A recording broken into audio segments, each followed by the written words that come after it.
Rao Bhim theorem 7.4.6. We start with an inner product space V, and we are given an orthonormal basis x1 to xn and also any vector in V.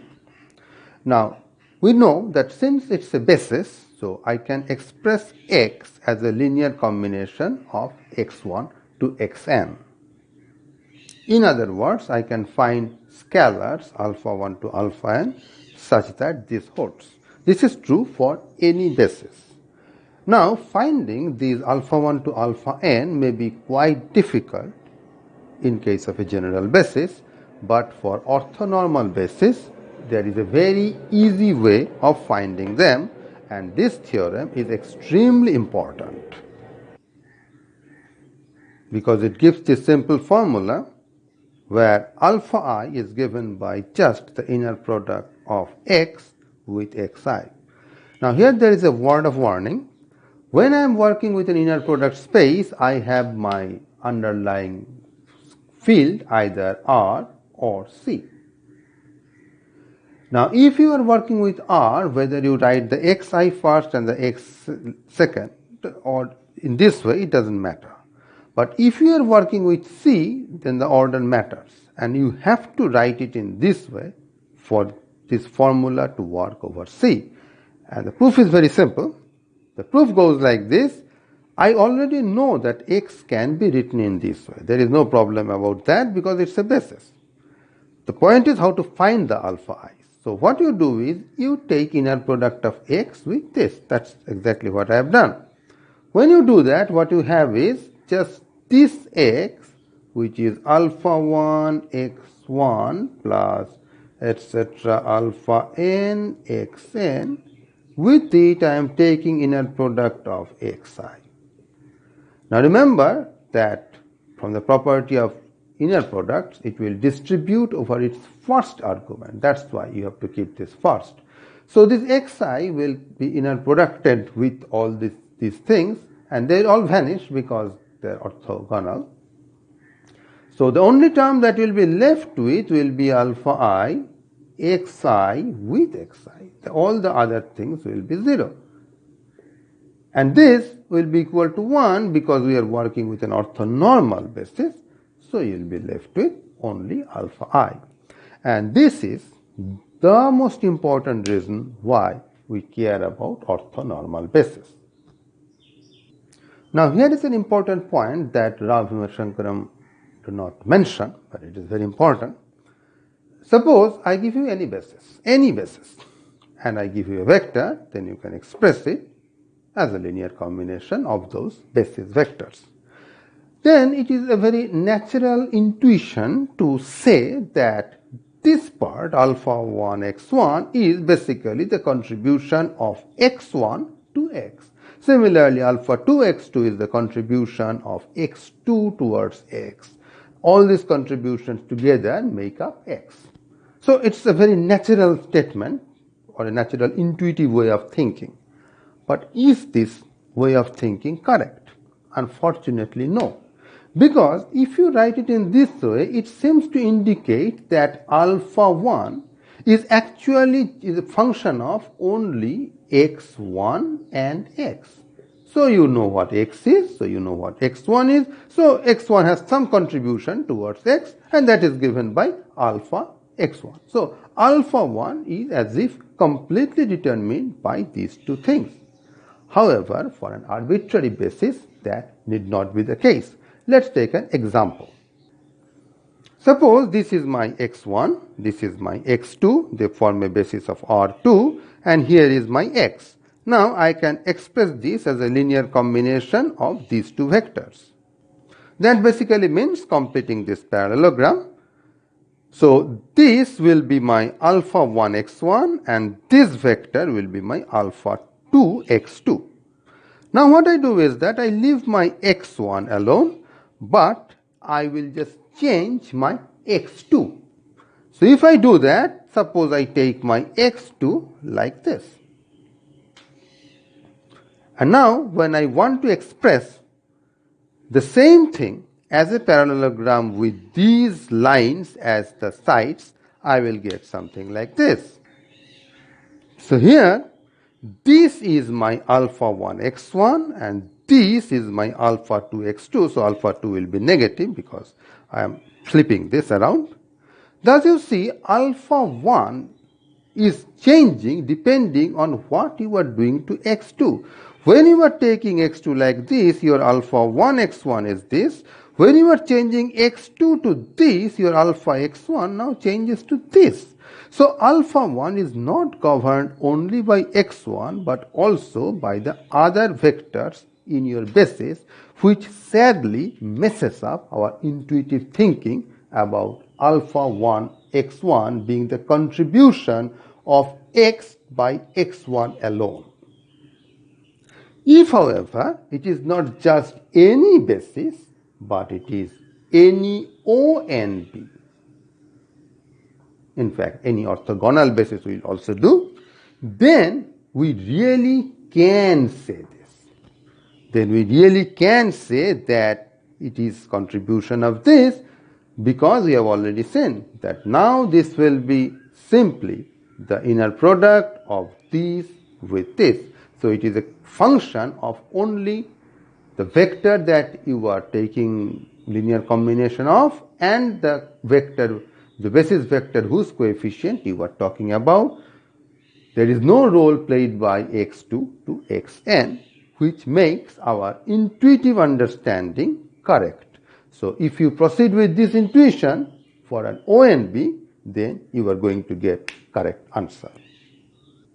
So we see that orthonormal bases are better than just any arbitrary basis.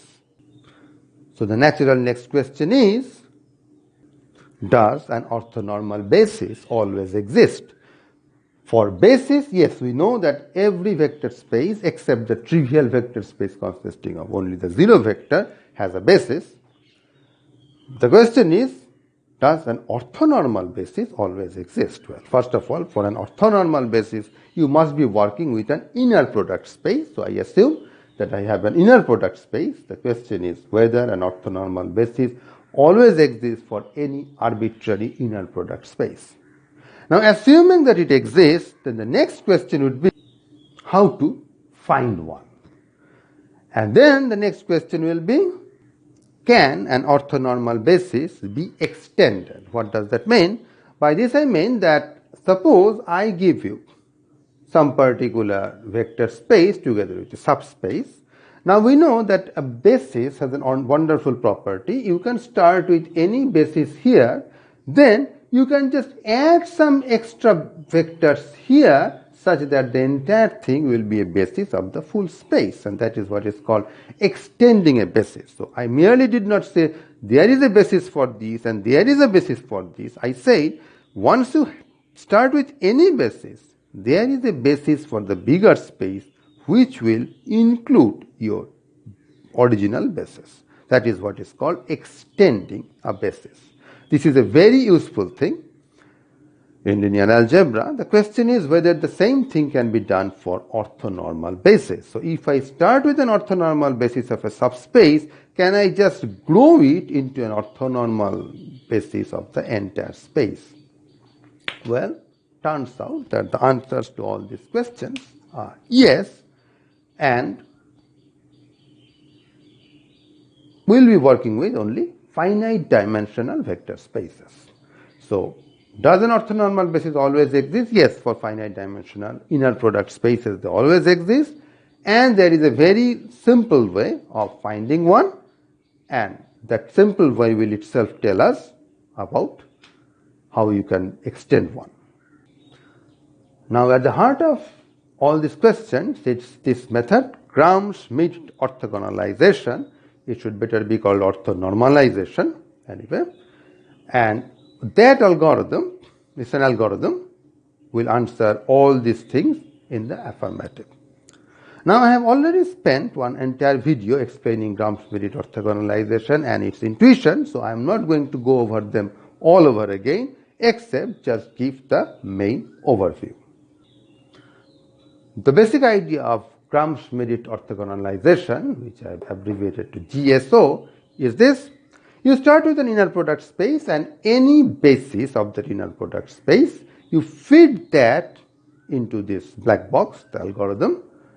Out comes, so you have fed in n vectors, then you'll get n vectors out, u1 to un in the same inner product space, such that they will form an orthonormal basis. So this immediately says that since we know basis always exists, orthonormal basis must always exist. So the first question of existence is answered in the affirmative. The next question was how to compute one. Well, this is how you compute it.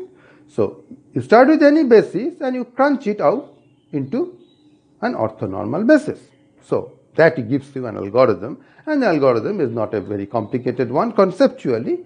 Computationally, it is not a very nice algorithm, but there are more sophisticated ways of implementing it.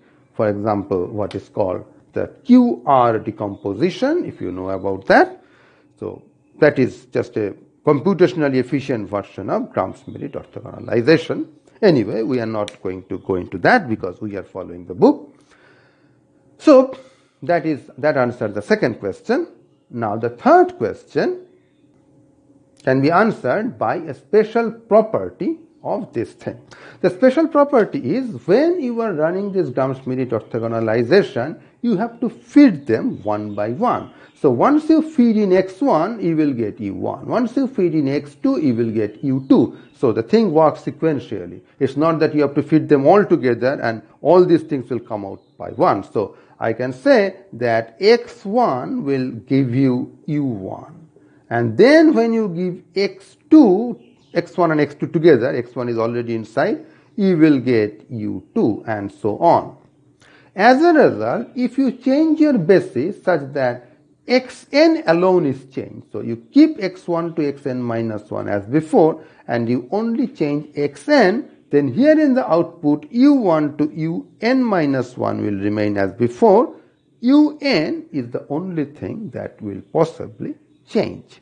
Utilizing this fact, we can do basis extension even for orthonormal basis in the following way.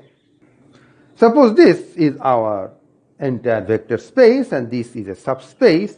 Here in this subspace, I have given you some basis x1, x2, x3. They form a basis of the subspace. Now, what you do is, you apply Gram-Schmidt orthogonalization. As a result, you get u1. Oh, I forgot to mention that they have the wonderful property that u1 will belong to the space spanned by x1. It will be a multiple of x1. So the span of x1 is same as span of u1. The span of x1, x2 is same as span of u1, u2. The span of x1, x2, x3 is same as span of u1, u2, u3. So it is not just an entire basis, an entire ONB. If we consider this as a basis of a subspace, u1 is the corresponding orthonormal basis. x1, x2, consider the span of x1, x2, then u1, u2 will be an orthonormal basis of that space, and so on. So, from x1 you get u1, that u1 must again lie in the same subspace. From x1, x2 you get u2, that will be again here, and then you get u3. So, u1, u2, u3 will be an orthonormal basis of the subspace. The question is, can I extend these into an orthonormal basis of the entire space? The answer is yes. What you do is, you take this basis. You know that any basis may be extended to a bigger basis. So you extend it. You put x4, x5, so like this. So the entire space has dimension 5. So x1, x2, x3, x4, x5 constitutes a basis. Well, you just continue your Gram-Schmidt process with x4. As a result, you get some u4, and this u4 is bound to be outside because of the simple reason that u4 and u1, u2, u3, u4, they form a orthonormal basis of x1, x2, x3, x4, the span of this. Now x4 is outside the span of x1, x2, x3. So naturally, if u4 is here, how can it span that extra contribution of x4? And similarly, you get u5. So you are still running the same Gram-Schmidt orthogonalization, but didn't stop at x3. You continue with x4 and x5. As a result, you get an orthonormal basis for the entire space. So effectively, You started with an orthonormal basis of this, and you got an orthonormal basis of the entire space by just extending it. You didn't have to remove this, you just extended by adding more vectors to the set. So that is the overview of Gram-Schmidt orthogonalization process.